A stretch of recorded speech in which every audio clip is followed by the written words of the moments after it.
मॉर्टेड D Arthur का title Latin है। Thomas Malory इसके ऑथर हैं। और हम थोड़ा सा स्टोरी के अंदर जाएंगे, थोड़ा सा इसको देखेंगे, फिर स्क्रीन शेयर आ जाएगा। सो ले मॉर्टेड डी आर्थर जो रोमांस है, जॉनरा इसका रोमांस है। जैसे कि मैंने अभी पहले बताया कि अगर आपको ये वर्ड सुनने को मिले, नाइट, एडवेंचर और लव, तीनों एक जगह पर हैं, तो आप समझ लें कि ये रोमांस है, स्पेशली आर्थरियन रोमांस है। थॉमस मैलरे ने जो रोमांस चुना है उसका title death of the Arthur. अगर इसको हम जाएं इंग्लिश ट्रांसलेशन में तो वो क्या बनेगा, डेथ ऑफ द आर्थर। और अच्छा, यहाँ पे एक और कंफ्यूजन आपको आ सकती है, एक और टाइटल भी से बड़ा मिलता जुलता है, कहीं आपके पेपर में ना आ जाए और आप थॉमस मैलरे ना लिख दें, वो है डेथ ऑफ द आर्थर। ठीक है, डेथ ऑफ द आर्थर जो है, आर्थर नहीं है, वो ऑथर है। Death of the author is an essay, critical essay है, which is written by Roland Barthes. ठीक है, रोलैंड बार्ट एक फ्रेंच क्रिटिक हैं। उन्होंने एक बड़ा ही ग्राउंड ब्रेकिंग ऐसे लिखा है, बहुत फेमस है। अगर आप अलग से कभी पढ़ने का मौका मिला तो जरूर इसको डिस्कस करेंगे। उसका टाइटल है death of the author. Okay, तो ये जो टाइटल है ये है डेथ ऑफ द आर्थर। ये फर्क है, ये नाम है, आर्थर जो एक ब्रिटन नेम है। सो आर्थर कौन सा, आर्थर की ये जो स्टोरी है, इसकी जो सेटिंग है, ये एंग्लो सैक्सन पीरियड से पहले की है, ये ध्यान में रखिएगा। आर्थर की जो काफी सारी वॉर्स हैं वो रोमन एम्पायर के साथ भी रही हैं। ठीक है, जब रोमन एम्पायर ने ब्रिटेन को कॉन्कर करने की कोशिश की और काफी हद तक कॉन्कर किया भी था, तो आर्थर और उसके नाइट का जो सिस्टम था, इसमें उन्होंने स्ट्रगल किया against Roman empire. So Arthur was the son of the king, एक और बादशाह के बेटा था आर्थर भी, किंग ऊथर। ठीक है, किंग ऊथर पेंड्रैगन। ठीक है, किंग ऊथर पेंड्रैगन जो है ना, ये आर्थर के फादर का नाम है। So king Arthur is the son of the king Uther Pendragon, इनका पूरा नाम है king Uther. He rules wisely and counselled by the Merlin the magician. तो मर्लिन एक एक जादूगर था, मर्लिन, जो इसका मेन काउंसलर था आर्थर का। ठीक है, और ये कैमलोट जगह का नाम है, कैमलोट, जहां पे आर्थर ने अपनी सल्तनत बनाई। ब्रिटेन था ये, बेसिक ब्रिटेन था ये, इंग्लिश नहीं था, याद रखना, इंग्लिश एंग्लो सैक्सन्स को कहते। बाद में अब तो खैर मिक्स हो गया, अब तो ब्रिटेन और इसका फर्क अब नहीं किया जाता, लेकिन पहले किया जाता था। Arthur makes enemies of the other Kings and is often at war. जंग तो होती रहती थी, वो जमाना ही ऐसा था, काफी ज्यादा लड़ाइयां होती रहती थी। When Arthur marries Guinevere, so Guinevere जो है the wife of the Arthur, Guinevere अगला करेक्टर आपके सामने आता है। मर्लिन काउंसलर है, जादूगर है, और सबसे बड़ा मुशीर भी है आर्थर का। और her father gives Arthur the round table. ठीक है, हर फादर जो है, गनेवर के फादर हैं, उन्होंने एक टेबल दिया था, that was a round table, जो बाद में फेमस हुआ आर्थर का round table, eight which 150 men can sit, जहां पे 150 बंदे आराम से बैठते थे। और राउंड टेबल क्यों दिया, इसलिए कि कोई बड़े छोटे का फर्क ना किया जाए, एक बड़ी, एक ऐसा अदल पे जो कायम होने वाला एक निज़ाम कायम करने की कोशिश की। आर्थर एक का दौर जो है वो याद रखा गया इसी वजह से।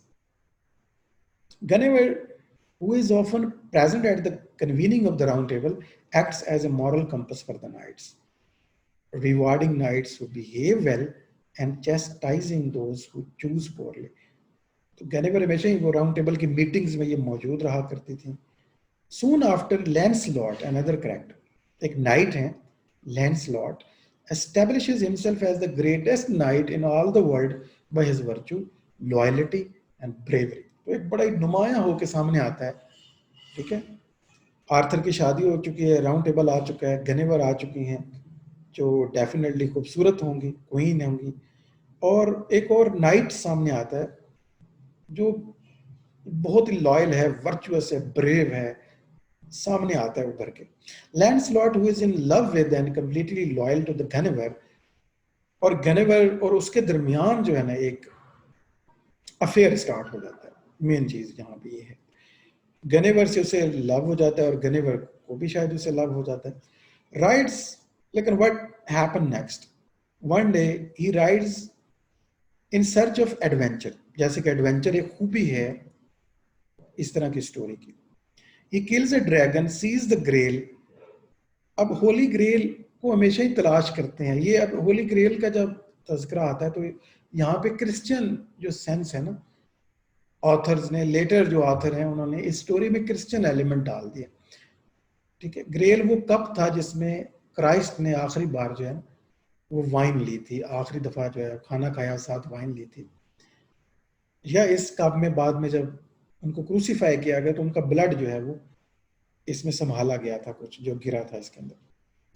और इसके बारे में फिर बाद में मिथ है कि ये गायब हो गया, और ये जिसको मिल जाए तो वो हील हो सकता है, उसको इसके अंदर मिरेकल्स आ सकते हैं। तो ये हमेशा ही ना इसको सर्च करते हैं नाइट हमेशा। And is tricked into lying with Pelles daughter Allen.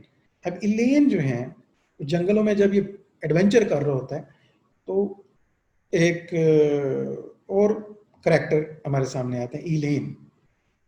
वो इसको यूँ समझे अपने काबू में कर लेती है। With whom he has a son, बाद में इन दोनों के ताल्लुक से फिर एक बच्चा भी पैदा होता है, that is Galahad. So Galahad was born the son of Lancelot and इलेन।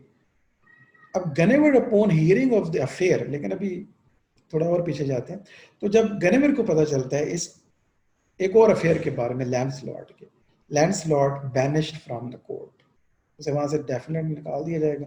Lancelot then wanders from place to place in his grief, मारा मारा फिरता है, निकाल दिया जाता है वहां से। अब उसे एहसास होता है कि उसे तो गनेवर से बहुत लव था और इलेन जो है उसने तो उसे ट्रिक किया था। लेकिन Elaine through her father heals Lancelot through the grail. अब इलेन को ग्रेल मिल जाती है और वो उस ग्रेल की मदद से जो इनर वूंड है, क्योंकि ग्रेल के अंदर पावर है, हीलिंग भी पावर है, वो किसी को भी हील कर सकती है, यानी ठीक कर सकती है, चाहे वो रूहानी बीमारी हो, जिस्मानी बीमारी हो, किसी तरह की। तो इस दुख और इस दर्द से निकालती है इलेन ग्रेल की मदद से। And he eventually returns Joyous to the Camelot and the round table. और बिल आखिर के एक दिन आता है कि वो काफी सालों के बाद लैंसलॉट वापस आ जाता है। और अगर आप एक मूवी देखें the last night, the last night जो है बहुत ही मजेदार मूवी है, अगर आप देखें बड़ी अच्छी आपको लगेगी। वो बिल्कुल यहीं से स्टार्ट होती है और जब लैंसलॉट जो है ना वो वापस आ जाता है। Lancelot introduces his son Galahad to the court, and Galahad takes the sage Parulus the seat at the round table that no knight has been worthy enough to fill. Galahad also draws a sword from the floating stone, establishing him as the best knight in the world. So Galahad जो है ना वो वहां पे आके prove करता है, वो आके बताता है ये मेरा बेटा है, और वो इतना बहादुर है, इतना दिलेर है, और इतना यानी बहुत कुछ साबित कर देता है कि वो राउंड टेबल में बैठने के काबिल, एक रिस्पेक्टेबल प्लेस उसको मिलती है वहां के ऊपर, अपनी ब्रेवरी की वजह से और अपनी इनर क्वालिटीज की वजह से। Lancelot also returned to the court and continues his love for Guinevere. After a series of trials, Guinevere is convinced of the Lancelot's love for her. और फौरन तो गनेवर नहीं मान जाती कि तुम वापस आ गए तो अच्छे इंसान हो गए, लेकिन वो इसके काफी ट्रायल लेती है और बिल आखिर वो सारे टेस्ट पास कर जाता है और साबित करता है लैंसलॉट जो है कि मुझे गनेवर से लव है। और याद रखें, ये बात मत भूलें कि गनेवर कौन है। Guinevere is the wife of Arthur. अब सवाल यह कि आर्थर को कभी ना पता चला कि उसकी वाइफ का कोई अफेयर भी है। बिल्कुल पता था, although Arthur knows of the affair and overlooks it, लेकिन उसने हमेशा इसको ओवरलुक किया, वो जानता था ये बात सारी। He is prompted by the Agravain and murdered Arthur's son by the Lord's wife to take action.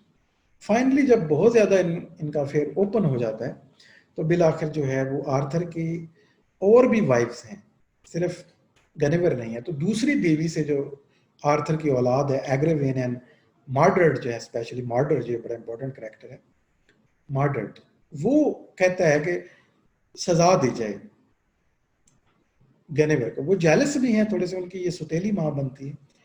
और वो चाहते हैं कि उनको बहाना मिल जाता है कि लैंसलॉट के साथ इसके ताल्लुक हैं, लिहाजा इसको सजा दी जाए।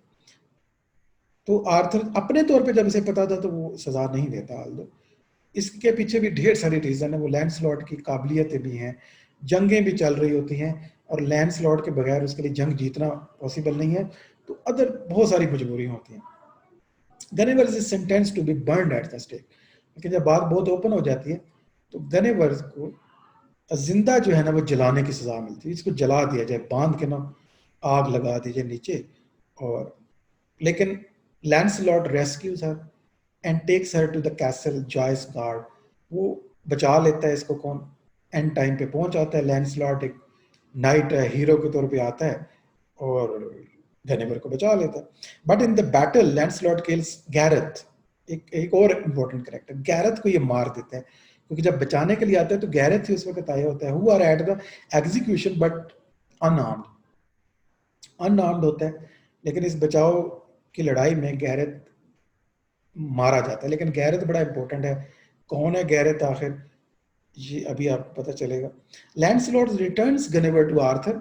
मजे की बात है कि लैंसलॉट जो है ना वो गनेवर को वापस लेके जाता है कि ये जो है ना तुम्हारी वाइफ है।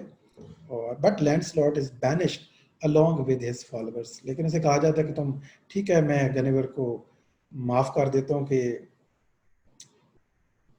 ऐसा कोई सीरियस प्रॉब्लम नहीं है दरमियान में। तो लेकिन लैंसलॉट को कहा जाता है कि तुम अब बैंड हो हमारे एरिया से। गवेन स्वीयर्स, अब सर गवेन आपको याद होंगे, हमारे sir Gawain and the green knight story वाले, ये वही सर गवेन है। Gawain swears vengeance for the death of his brothers and insist that Arthur attack Lancelot. और गवेन के जो कि भाई है वो गैरेथ, और उसकी डेथ हो चुकी है, और किसके हाथों? लैंसलॉट के हाथों। तो ये उसको कहता है कि इसको जाने मत दो, इसके ऊपर हमें अटैक करना चाहिए, इसे हमेशा के लिए खत्म कर देना चाहिए। सो आर्थर फाइनली एग्री हो जाते हैं इस अटैक के ऊपर। But while Arthur and the Gawain are away, Mordred जो उसका बेटा है makes himself king of the England. Okay, पीछे से वो बादशाह बन जाता है, और वो तो इसी चक्कर में होता है, इसलिए तो वो गनेवर को रास्ते से हटाना चाहता है या आर्थर को मरवाना चाहता है। Claims Guinevere as his wife. और एक और भी गुनाह करता है, वो ये कि ना सिर्फ बाप के तख्त पे बैठ जाता है बल्कि सुतेली माँ को जो है ना वो वाइफ डिक्लेयर कर देते। एंड अटैक्स आर्थर आर्मी, और अगर फादर को भी किल करने के लिए कोशिश करता है। गुवेन इज मॉर्टली वुंडेड। इस लड़ाई में गुवेन बहुत सख्त जख्मी हो जाते हैं। And warns Arthur in a dream not to continue the battle. Though a misunderstanding, however, the battle continues. Arthur kills Mordred, but is mortally wounded by him, as Merlin has prophesied. और अपने बेटे के हाथों वो जख्मी हो जाता है, उसको मार देते हैं, लड़ाई होती है, और लेकिन ये खुद इतना शदीद जख्मी हो जाता है कि डेफिनेटली फिर इसका सर्वाइवल पॉसिबल नहीं होगा। लैंसलॉट और गैनेवर के साथ क्या होता है? Both die of the illness soon after. बहुत ही जल्द उन दोनों भी बीमार होके उनकी भी मौत हो जाती है। And Constantine becomes the king. अब नया किंग बन जाता है। आर्थर खत्म हो चुका है, लैंसलॉट पे नई हुकूमत आ जाती है, that is Constantine becomes king and round table is disbursed. और इसके साथ ही राउंड टेबल का खात्मा कर दिया जाता है। So that was the story le morte d' Arthur, जो अभी आपने सुनी है। उम्मीद है आप इंपॉर्टेंट पॉइंट इसकी नोट करेंगे। तो कहाँ से हमने छोड़ा था लास्ट, हम अब वापस बुक की तरफ आते हैं। ये देखिए जी, part 8, death of the Arthur. Now these are the selection from Michael Alexander की जो बुक हम देख रहे हैं, वहाँ हम आ गए हैं। स्टोरी में थोड़ा डिटेल में हम गए थे ताकि आपको आइडिया हो जाए। The oldest prose narrative still familiar in English. आज भी इसकी वैल्यू है इस कहानी की। Apart from those in scripture is Le मोर्टे d' Arthur. 1470 में ये लिखी गई अब सर थॉमस मैलरे की। इसके बारे में ये लाइन कितनी जबरदस्त है कि पुरानी या तो स्क्रिप्चर्स रह गई हैं, आज अंग्रेज जो शौक से पढ़ते हैं, या फिर ले मोर्टे डी आर्थर का जो स्क्रिप्ट है ये भी एक स्क्रिप्चर के बराबर इसको वैल्यू दी जाती है। जेफरी ऑफ द मनमाउथ आपको याद होगा, उसी की हिस्ट्री पर बेस कर रही है। Branched into many romances with chivalry, of these the most remarkable in English between Gawain and Malory. ओके, ये दो जो रोमांसेस हैं ये सबसे ज्यादा फेमस है, और अब आप मेरे जो स्टूडेंट हैं ये दोनों स्टोरीज को जानते हैं अच्छी तरीके से। मैलरे ने लिखी थी, ले डिमोर्टे डी ऑर्थर और Sir Gawain and Green Knight by anonymous, उसके आथर करने के बाद this fierce 4350 line epic has a physical force जो है ना इसके अंदर मौजूद है, यानी बहुत ज्यादा एक्शन पे बेस करती है। एपिक स्टोरी से यहाँ मुराद है कि ग्रैंड लेवल पे है। योनरा इसका रोमांसी।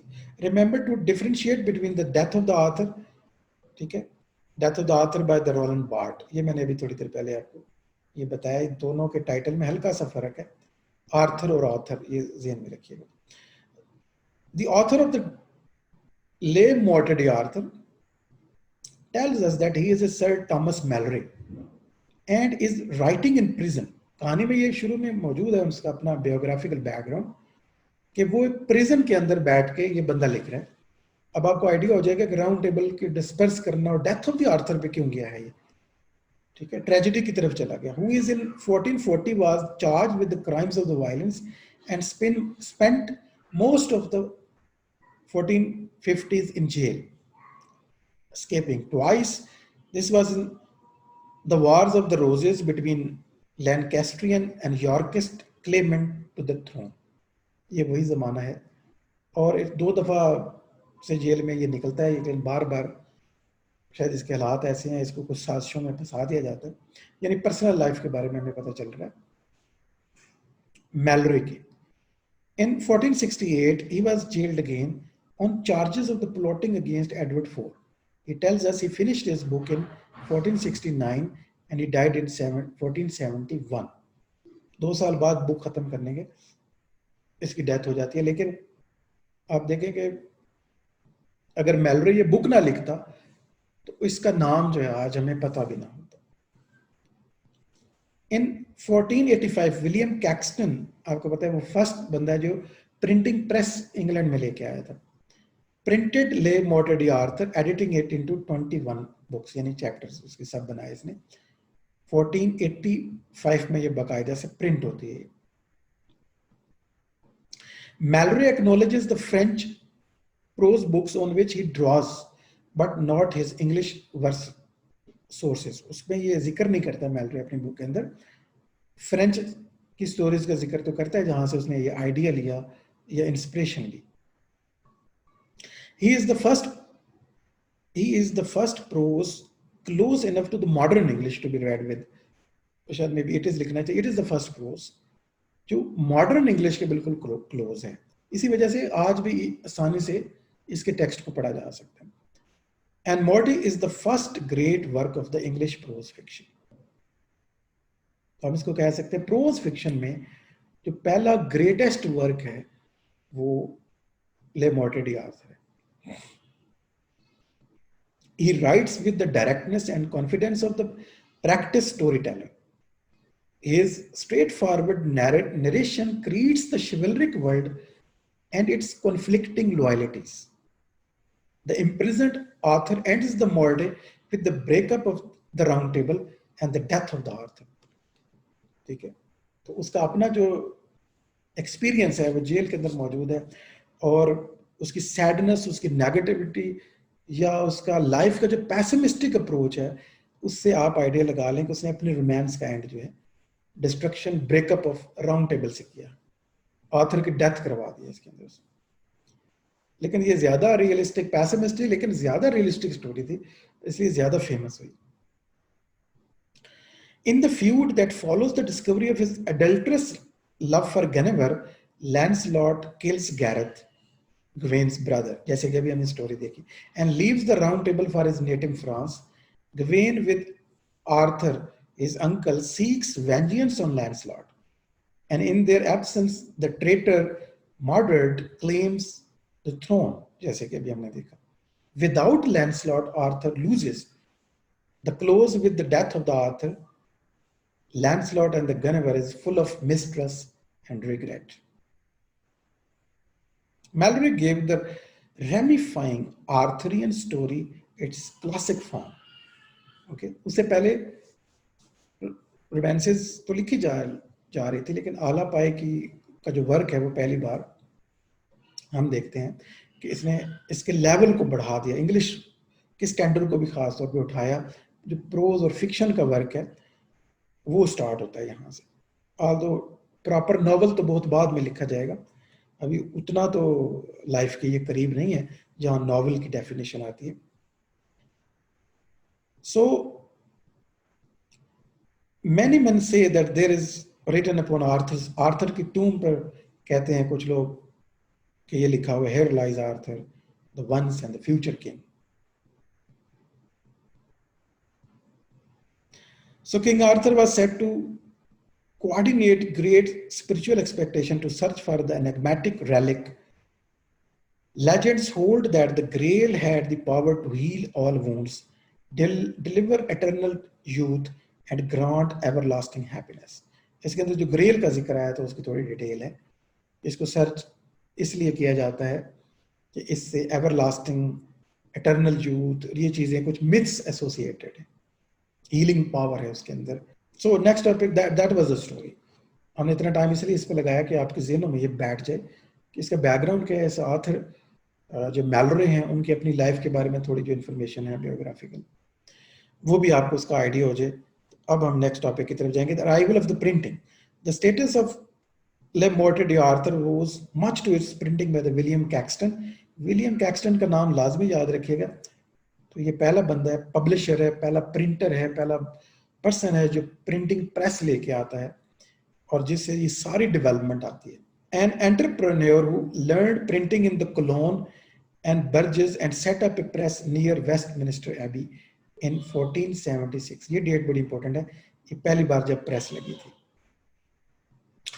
और इसने कोलोन से, कोलोन जर्मनी का शहर है कोलोन, और बर्जिस, कोलोन से इसने, यानी जर्मनी पहले से आ चुकी थी प्रिंटिंग वाला कॉन्सेप्ट जो है, वहां से इसने प्रिंटिंग सीखी और 1476 में लंदन में इसने अपना प्रिंटिंग प्रेस लगाया।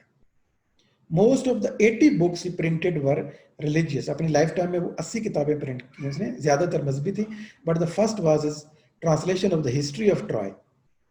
ठीक है, जो पहली किताब इसने पब्लिश की थी वो ट्रांसलेशन थी कि अपनी हिस्ट्री ऑफ ट्रॉय के बारे में। He also printed Canterbury Tales in 1477।